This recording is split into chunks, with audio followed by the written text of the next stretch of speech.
Pessoal, muito boa noite. É triste eu ter que estar aqui hoje, né? Infelizmente estou aqui, porque parece que a gente se sente palhaço. Essa é a grande verdade aqui. Parece que é uma grande palhaçada. Primeiro que o que tem sido recorrentemente, o que tem acontecido de forma recorrente aqui dentro, é um absurdo, um grande absurdo. E aí quem tem que vir aqui dar a cara, quem tem que falar, somos sempre nós. Sempre nós. Eu não vejo ninguém lá que ostenta escudinho FIFA e tudo, vir aqui dar a cara. Né? Então é o seguinte, isso é revoltante, essa é a grande palavra. O Sintra, que está comandando bem a comissão de arbitragem, que é super educado conosco, super respeitoso, mas tem que tomar alguma providência, porque não é possível, alguma providência não é possível.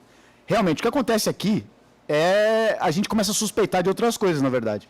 Né? Tem gente que fica preocupada, a gente falar de arbitragem, de depois isso virar contra nós, mas a gente tem que vir aqui falar do escândalo que tem acontecido. Porque isso não pode ser aceitável. Vamos lá, Palmeiras aqui, Vasco lá, São Paulo lá, enfim.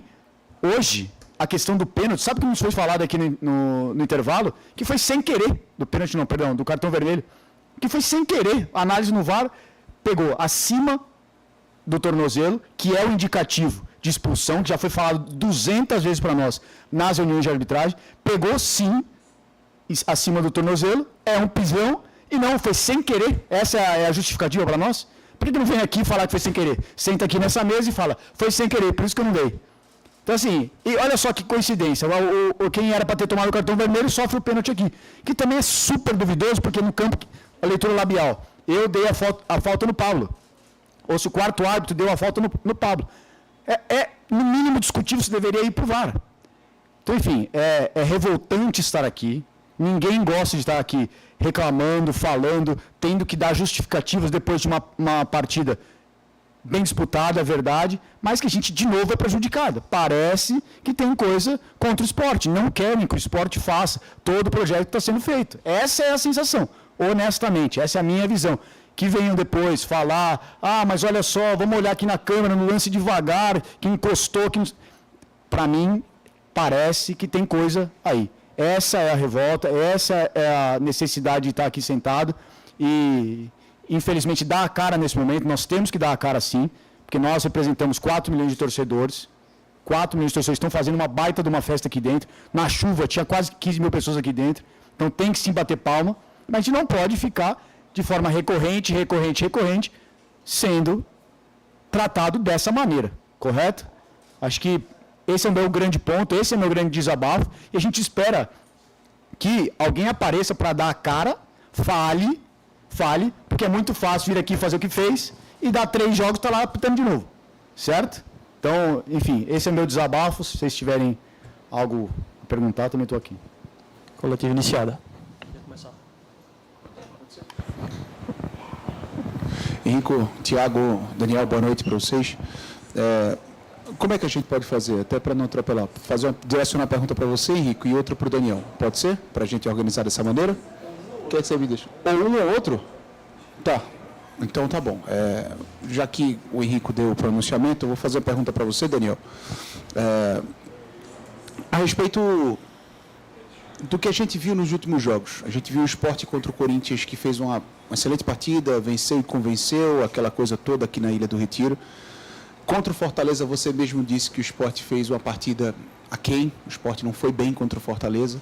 E hoje a gente vê o Sport muito competitivo com o Fluminense, até os próprios jogadores do Fluminense colocaram isso, foi um jogo muito disputado. Mas o Sport que cometeu alguns erros, principalmente no setor ofensivo no primeiro tempo, na construção das jogadas, até por afobação. Como trabalhar essas inconstâncias de um esporte que parece ter resolvido seus problemas, depois um esporte que cai bastante de rendimento, um esporte que começa a cometer erros? Como trabalhar isso no dia a dia numa situação como essa? Bom, boa noite. Bom, em cima da sua pergunta, eu acho que a gente tem... É o trabalho do dia a dia. Eu acho que... eu falei, não sei se foi contra o Corinthians ou contra o Fortaleza, que nós estávamos trabalhando, montando um elenco na Série A, com um déficit de pontuação muito grande e, ao mesmo tempo, ajustando o próprio elenco com a competição em andamento, enfrentando os grandes adversários que nós temos pela frente. Essas oscilações, claro que nos incomodam e acho que elas não nos têm feito crescer mais na competição em termos de resultado, nós assumimos isso, mas eu acho que também é pelo estágio que nós estamos, eu não vou dizer da temporada, mas de montagem do próprio elenco. Né? Nós tivemos aqui, como eu disse, contra o Corinthians, e isso foi há 10 dias atrás, mais ou menos isso, nós tivemos o Aderlan jogando seu primeiro jogo na lateral direita, o Luan fazendo seu primeiro jogo no clube, o Johan fazendo sua primeira partida como titular sob o nosso comando, já praticamente na 22ª, 21ª rodada. Então, assim, isso compromete muito o desempenho da equipe no sentido de oscilações, porque nós estamos montando, e hoje, mais uma vez, estamos procurando a melhor escalação, substituições têm acontecido no intuito de procurar sempre o que for melhor para a equipe. E como você disse, é muito a minha leitura. Nós fizemos um bom jogo contra o Corinthians, oscilamos negativamente contra o Fortaleza e hoje respondemos mais uma vez. Fazendo um jogo muito competitivo, claro, apresentando erros ofensivos e defensivos, mas também o próprio Fluminense também apresentou, e é uma equipe extremamente avançada em estágio de entrosamento, de competição. Nós estamos falando do Fluminense que há 3, 4 meses estava entre os 4 melhores equipes do Mundial de Clubes, elogiada no Brasil e mundialmente por todos. E o Sport hoje encarou o Fluminense num jogo ok, né? Apresentou defeitos, situações também, mas apresentou também muitas virtudes dentro do jogo, porque para competir e fazer 2 gols, buscar o resultado, uma equipe que está no momento que nós estamos, que poderia, quando sofreu o primeiro gol, se abater, não se abateu, foi para cima, depois sofre o segundo, poderia sentir, mas é uma equipe valente, que tem mostrado valentia, tem mostrado coragem, porque não desiste, e acho que essa é a nossa grande bandeira atual, de não desistir em nenhum dos jogos, sempre buscando a vitória. O dia que não der, nós vamos levar um ponto, como foi hoje, mas claro, a gente sabe que em termos de classificação, não altera tanto, mas em termos psicológicos, você conseguir um gol no final contra um grande adversário, da maneira como foi, é claro que nós saímos daqui hoje levando um ponto, e esse ponto ele faz diferença para nós psicologicamente. Boa noite a todos. Queria fazer uma pergunta para o Henrico, porque eu acho que essa questão da arbitragem é muito mais complexa do que só o esporte, né? É um problema que talvez não seja na mesma proporção que acontece com o esporte com os outros clubes, mas acaba sendo um problema nacional. O que o esporte pode fazer para mudar uma situação como essa, né? Será que o único caminho para realmente diminuir, amortizar esses problemas é uma liga realmente ser montada no Brasil? O que o esporte pode fazer para mudar isso? Olha, e assim, é difícil até estar aqui, porque não é fácil, não está sendo fácil o nosso campeonato, né? Já está sendo super difícil, já houve uma mudança com o campeonato andando. Então, assim, a gente está tentando recuperar ou minimamente tentar levantar essa competição esse ano, que é o que a gente tem tido, como o Daniel falou. E aí a gente esbarrar em coisas que são alheias, parece que você está lutando contra mais um, é super complicado. E eu concordo contigo, não é unicamente esporte, mas está sendo quase que toda rodada esporte. Então esse é um grande alerta que eu tenho que fazer. Eu, por exemplo, vou estar sexta-feira na CBF, vamos tentar contornar alguma coisa. Vi o que o presidente da CBF soltou hoje sobre calendário, acho que é uma grande evolução, mas não foi falado nada sobre a arbitragem, né, no evento de hoje. Também deveria ser algo colocado, que hoje tem tirado o sono de muita gente. Aqui, para nós, atrapalha muito o nosso trabalho, está sendo duro pra caramba, foi muito difícil, está sendo muito difícil, vai continuar sendo até o final, certo? Mas tem atrapalhado coisas que são alheias ao nosso dia a dia. Como é que a gente melhora aqui para que a gente não sofra erros de arbitragem dentro de casa e fora? Né? Então é muito complicado você conseguir trabalhar, melhorar esse quesito. Vamos lá na CBF, com certeza absoluta. Sexta-feira estaremos lá para tentar ver como a gente chega num outro caminho. Será que é liga? Talvez seja. Como é que a gente faz para deixar o árbitro cada vez mais focado nisso? Né? Ou que pelo menos venha aqui dar a cara também falar, errei, beleza, vamos lá, deveria ter feito isso, não fiz. É muito fácil, né? É só pegar a malinha agora, pega o avião, tá em casa, tá tranquilo, e a gente não, né? A gente tem 4 milhões aqui para dar a cara para responder. Então, vamos ver. Daniel, boa noite. Queria que você falasse um pouco da opção pelo Lucas Lima no banco de reservas, né? Ele que já jogou a temporada toda como titular, foi para o banco hoje e entrou no segundo tempo e fez o gol. E também, se me permite só emendar, se você já conta com o Sérgio Oliveira para essa viagem para Belo Horizonte. Bom, vamos começar pelo final, tá? O Sérgio, ele foi liberado do departamento médico e também do departamento ali de transição. Ele reiniciou os trabalhos com o grupo normalmente no dia de ontem ou na segunda-feira. Segunda-feira foi o primeiro treino que ele fez normalmente com o próprio grupo. Então, assim, a tendência é que ele faça esses próximos dias também de uma forma liberada e dentro da evolução que nós estivemos observando, ele possivelmente para os próximos jogos ele possa já estar à disposição, né, apresentando, lógico, a evolução, principalmente física, pelo tempo de inatividade que ele tem, tá? Com relação ao Lucas, eu acho que foi uma opção muito em função. O Lucas, ele teve no último mês, e eu conversei com ele sobre isso, apesar dele estar totalmente liberado e bem, mas ele teve alguns percalços que eu acho que dificultaram para ele, para que ele pudesse apresentar rendimento como ele apresentou hoje, né, nos minutos que ele esteve em campo. Ele teve um problema no tornozelo, isso impactou durante uma semana de trabalho, depois ele teve um problema na lombar, que também impactou também para que ele desenvolvesse a sua prática de trabalho normalmente, e acho que isso impactou no próprio rendimento dentro do campo. Então nós fizemos a opção hoje pelo Johan, que vem num momento muito bom de crescimento, de evolução, mas deixando muito claro que o Lucas é um craque, entendeu? É o nosso capitão em muitos momentos quando o Thierry não está, e continuamos contando com ele, mas hoje a opção era que ele ficasse como uma opção no banco de reservas, até para que no segundo tempo, com o adversário já mais desgastado, com mais espaço dentro do jogo, ele pudesse colocar em prática toda a sua qualidade que a gente sabe que ele tem, e acho que a ideia foi muito bem executada, tanto é que ele conseguiu fazer um belo gol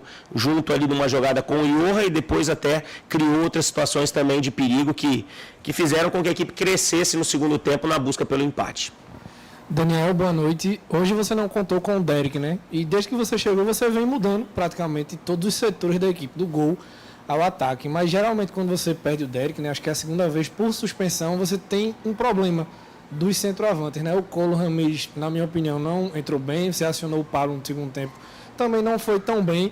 E tem um terceiro nome, né? Que é o Gonçalo Paciência, que o torcedor questiona bastante do que ele não joga, ele até voltou a aparecer nas relações. Eu queria saber se você conta com paciência para uma sequência de campeonato, ou se ele realmente só vem sendo relacionado, ou se só faz parte do grupo que tem contrato com o Sport. Como você pensa em administrar essa questão, e falar um pouco da arbitragem também, como o Henrico disse, que vocês foram prejudicados na partida de hoje. Bom, sobre a questão do centroavante, eu tive já uma conversa, né, em determinado momento, algumas semanas atrás, com o Ramírez, com o Pablo e o próprio Gonçalo, onde eu coloquei para eles que nós temos 3 atacantes, e hoje o Derek tem sido o atleta que tem sido acionado, mas os 3 atacantes que executam basicamente a mesma função e podem fazer um segundo atacante, mas é muito difícil, não tem característica para jogar de lado de campo, então assim, eles brigam pelo mesmo espaço. Então assim, falta espaço para vários atletas que nós temos à disposição, e o que irá determinar quem será o escolhido é o momento, treinamento e característica. Às vezes em determinado momento, mais jogador mais de área, em determinado momento hoje um pouco mais de mobilidade, de tentar dar mais intensidade ao setor ofensivo, que foi a escolha que nós fizemos pelo Ramírez hoje. E só um gancho aí em cima até da colocação que você fez. O Gonçalo, ele faz parte dos planos, ele está treinando normalmente e está buscando o seu espaço. Hoje, especificamente, dentro do próprio aquecimento, ele relatou um incômodo muscular, então ele passou a não ser ele estava no banco, porque ele foi concentrado, ele estava na relação, ele fez todo o trabalho, mas pro jogo, nós desde o início já sabíamos que não poderíamos contar com ele, então até foi uma informação que eu estou passando, até porque ele estava no banco de reserva e não foi o escolhido também para entrar, mas nós fizemos a opção pelo Pablo, e o Pablo entrou, tentou fazer o seu melhor ali para ajudar a equipe dentro do jogo. Com relação à arbitragem, incomoda muito, porque eu vejo que, e eu já falei isso em outros momentos, eu vejo que eu acho que os árbitros, em muitos momentos, eu acho que não é que é culpa deles, mas eu acho que assim, quando a gente fala de futebol e futebol profissional, independente, e assim, se a gente fala de CBF ou Liga A, Liga B, eu acho que a única profissão que nós estamos vendo envolvidas diretamente ao futebol, que não é profissional, é a arbitragem. Então, assim, o árbitro que apita aqui, ele tem uma profissão, ele faz um outro desempenho na sua vida pessoal, e o futebol seria como se fosse um plus, um hobby, ou então um trabalho alternativo, onde ele tem qualidade, mas a gente vê como a gente está vendo, não só com o esporte. O esporte, claro, tem acontecido erros muito recorrentes, que nos levam até a pensar outras situações. Mas eu quero destacar principalmente o que tem acontecido. Porque às vezes o árbitro ele não erra porque ele quer. Ele erra talvez porque ele não é profissional dessa função. Talvez se nós tivéssemos árbitros que vivessem única e exclusivamente pro futebol e trabalhassem, treinassem, fossem orientados durante a semana, concentrados para determinadas partidas, talvez nós poderíamos ter um avanço na diminuição do número de erros que nós estamos vendo. Então acho que isso serve como um relato até que o Henrique falou. Nós estamos vendo aí uma mudança de calendário, que eu também acho que é positiva, só que nós também temos que falar de outras situações que nós também precisamos que o futebol evolua.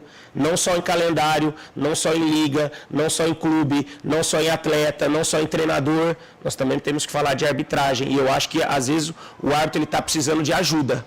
Porque crítica também ele está recebendo. Poderia até, como o Henrique falou, botar a cara, ser mais exposto, mas será que a gente também, o combo todo está ajudando a arbitragem para que ela pudesse ser melhor? Então fica uma reflexão também que a gente precisa olhar para isso, para que a gente possa ter um futebol como um todo melhor. Boa noite, Daniel, Thiago, Henrico, companheiros. O esporte do Daniel, nitidamente, é um esporte muito mais competitivo do que o do primeiro recorte do campeonato. Mas eu te pergunto, Daniel, o Sport fez um grande jogo contra o Corinthians, deu uma oscilada contra o Fortaleza, hoje fez um jogo bem competitivo contra o Fluminense. Esse é o seu principal objetivo, trazer mais um equilíbrio, que o time não oscile tanto para a sequência da temporada? O meu objetivo era ganhar, entendeu? Todos os jogos. Mas eu sei que ganhar todos os jogos, infelizmente, não está sendo, nós não estamos conseguindo. Mas, diante do que nós encontramos e do que nós estamos fazendo hoje, há um avanço considerável. É nítido isso, é visível isso para todos. Claro que, quando você trabalha num clube de massa, de tradição, de conquista, como é a história do esporte, de conquista, de grandes campanhas, acaba se tornando pouco. Ou se tornando que nós poderíamos ser muito melhores. Mas nós temos que continuar trabalhando e investindo para que as vitórias elas aconteçam e jogando como nós fizemos hoje, encarando qualquer adversário, como nós tivemos um adversário poderoso pela frente hoje, mas mais uma vez mostramos competitividade, mostramos futebol, mostramos luta, não desistir jamais. Né? Mais uma vez essa equipe foi até o limite, foi até o final, até o último segundo e buscou o resultado de empate, né? E leva um ponto. Então acho que isso é muito importante e é o que nós vamos seguir e continuar trabalhando, né? Em busca de resultados melhores, para que a gente possa evoluir não só na tabela, mas também em resultados. E vale destacar, assim, mais uma vez o nosso torcedor. Eu sei que ele está chateado, como eu também estou chateado, porque eu queria vencer. E nós estamos trabalhando para isso, mas hoje, 15 mil pessoas na Ilha do Retiro, depois do tanto de chuva que tem caído aqui em Recife, pelo menos há quase 2 dias, e você vê o torcedor na arquibancada, tomando chuva, e o cara tá lá, e apoiou, hein? Apoiou, jogou junto, viu a luta, viu a dedicação dentro de campo. Pode às vezes não concordar com uma escolha do treinador, pode reclamar de uma tomada de decisão do atleta, isso aí faz parte, mas luta não tem faltado. Né, coragem da equipe de toma o gol, vou desabar. Não, ninguém tá largando, tá indo em cima e acho que vale essa ressalva de mais uma vez parabenizar o nosso torcedor que mesmo com os resultados não sendo esperado, mas ele tem vindo pelo clube, pela camisa e acho que isso tem sido um ponto que nós temos que salientar sempre. Daniel, boa noite, Thiago, Henrico. O Sport vem de uma sequência de suspensões, né? Zé Lucas contra o Fortaleza, Derek hoje, em outros momentos aconteceu. E para domingo tem Matheus Alexandre, se eu não estiver enganado, recebeu hoje o 3º cartão amarelo. E Aderlan hoje ficou de fora, um incômodo na coxa. É um problema, dentro do que você tem de informação da situação do Aderlan, a lateral direita para domingo? Você aguarda o atleta para domingo? É ainda um ponto a se observar nesses próximos dias, que você pudesse trazer esse relato para o torcedor. Obrigado. As substituições, as suspensões, elas iriam acontecer. A gente sabia disso, até porque são muitos jogos e cartões fazem parte de uma partida de futebol. Nós estamos tentando administrar isso da melhor forma sempre, né? E acho que isso em determinados momentos é até bom para gerar competitividade no próprio grupo, porque quando um jogador se ausenta por uma suspensão, ele abre uma possibilidade de uma oportunidade para outro atleta que às vezes não está tendo a oportunidade, e é o momento dele estar mostrando isso. Com relação ao Aderlan, infelizmente houve um problema muscular com ele. É uma incógnita ainda, porque vamos ver como o estágio da situação dele vai avançar. Infelizmente o Matheus hoje levou o 3º cartão amarelo, vamos aguardar aí os próximos dias, mas vamos fazer de tudo para que o Aderlan esteja à disposição, para que ele possa termos um atleta ali para essa função específica, né, da posição, e não temos que improvisar algum atleta caso ele não tenha condições de jogo.